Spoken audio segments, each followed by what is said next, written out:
திருப்புவனம் இளைஞர் உயிரிழந்த வழக்கு தொடர்பான விசாரணையானது மெட்ராஸ் உயர்நீதிமன்ற மதுரை அமர்வில் நடந்து கொண்டிருக்கிறது.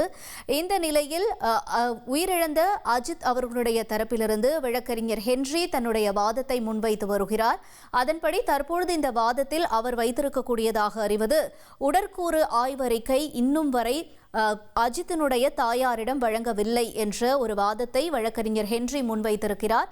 விவரங்களோடு இணைகிறார் எமது செய்தியாளர் மாரிச்சாமி அவர்கள். மாரிச்சாமி, வணக்கம். தொடர்ந்து இந்த வழக்கு விசாரணையில தற்பொழுது நடைபெற்றிருக்கக்கூடிய வாதம் என்னவாக இருக்கிறது, என்ன நிலவரம்? திருப்புவனம் மணப்புரம் கோவிலில் நகை பணம் தொலைந்தது தொடர்பாக அஜித் என்ற இளைஞரை காவல்துறையினர் விசாரணைக்கு கூட்டிச் சென்று அடித்து கொலை செய்யப்பட்ட விவகாரம் ஒரு வழக்காக மெட்ராஸ் உயர் நீதிமன்ற மதுரை அமர்வில் நீதிபதிகள் எஸ்.எம். சுப்பிரமணியம், மரியகிளன் ஆகியோர் முன்பு விசாரணை செய்யப்பட்டுக் கொண்டிருக்கிறது. இதில் வழக்கறிஞர் மாரிஸ்குமார் ஒரு தரப்பாகவும், அதாவது அஜித் என்பவருக்கு ஆதரவாக அஜித்தை அடித்து கொலை செய்து விட்டார்கள், இதற்கு நியாயம் வேண்டும் என அவர் பார்ட்டியின் பெர்சனாக ஒரு வழக்கும், அதுபோக மனித ஆர்வலர் ஹென்றி திபேன், வழக்கறிஞர் ஹென்றி திபேன் அஜித் குமாருக்கு ஆதரவாக தன்னை ஒரு கூடுதல் மனுதாரராக இணைத்துக் கொண்டு அந்த வழக்கும் விசாரணையில் இருந்து கொண்டிருக்கிறது. இந்த வழக்கில் இதுவரை நாம் பார்த்தது, இது முழுக்க சட்டவிரோதமாக நிகழ்ந்த காவல் மரணம். தலைமை காவலர் கண்ணன் இவர் மானாமதுரை டிஎஸ்பியின் சிறப்பு படையை சேர்ந்தவர். இவர் அங்கிருந்து திருப்புவனம் வந்து விசாரிப்பது வில்வி இருவராகவே பார்க்கப்பட வேண்டியிருக்கிறது என்பது வரை பார்த்திருந்தோம். அதற்கு அடுத்தபடியாக அஜித்குமார் விசாரணையின் போது தப்பி ஓட முயற்சித்துள்ளார் என காவல்துறை எப்போதும் போல கதை கட்டுகிறார்கள் என ஹென்றி தனது வாதத்தை வைத்தார். அதுபோக அஜித்குமார் விசாரணையின் போது 2 முறைக்கு மேல் தப்பி ஓட முயற்சித்து கீழே விழுந்ததாகவும், அதனால் வலிப்பு நோய் ஏற்பட்டது, அவரை ஆம்புலன்ஸ் மூலம் சிவகங்கை அரசு மருத்துவமனை கூட்டிச் சென்று அதனைத் தொடர்ந்து மதுரை அரசு மருத்துவமனை கூட்டிச் சென்று பார்த்த போதுதான் அஜித் உயிரிழந்து விட்டார் என தெரிய வந்தது என இவர்கள் கூறுகிறார்கள். இதெல்லாம் கட்டுக்கதையா என்று தனது வாதத்தை வைத்தார்.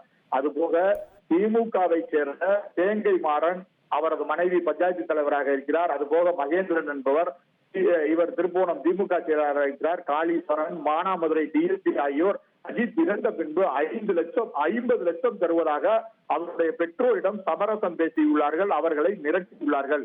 இதனால் தான் இந்த வழக்கில் அவர்கள் இன்னும் மனுதாரராக வரவில்லை என தனது வாதத்தை வைத்திருக்கிறார். அதுபோல திருப்புவனம் நீதித்துறை நடுவர் விசாரிக்கும் போதே அவரை சுற்றி காவல்துறையினர் சூழ்ந்து நின்று இருந்திருக்கிறார்கள்.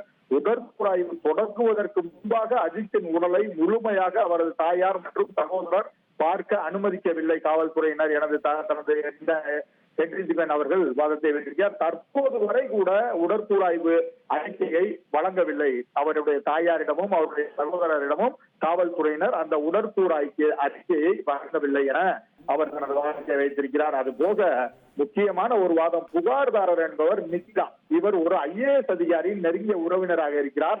அதனால்தான் வழக்கு பதிவு செய்யாமலேயே போலீசார் இவரை தாக்கி இருக்கிறார்கள். அஜித் என்பவரை அவர்கள் சந்தேகப்படும் நபர் எனும் கூறிய அஜித் என்பவர், அதாவது அந்த புகார்தாரர் சந்தேகப்படும் நபர் என கூறிய அஜித்தை கூட்டிச் சென்று போலீசார் தாக்கியுள்ளார்கள். ட்ரெண்ட் ஆக்கிக்கோங்க. 2.5 கோடிக்கும் அதிகமான தந்தி டிவியின் சப்ஸ்கிரைபர்ஸ் அண்ட் ஃபாலோவர்ஸ் குடும்பத்துல நீங்களும் இணையுங்க.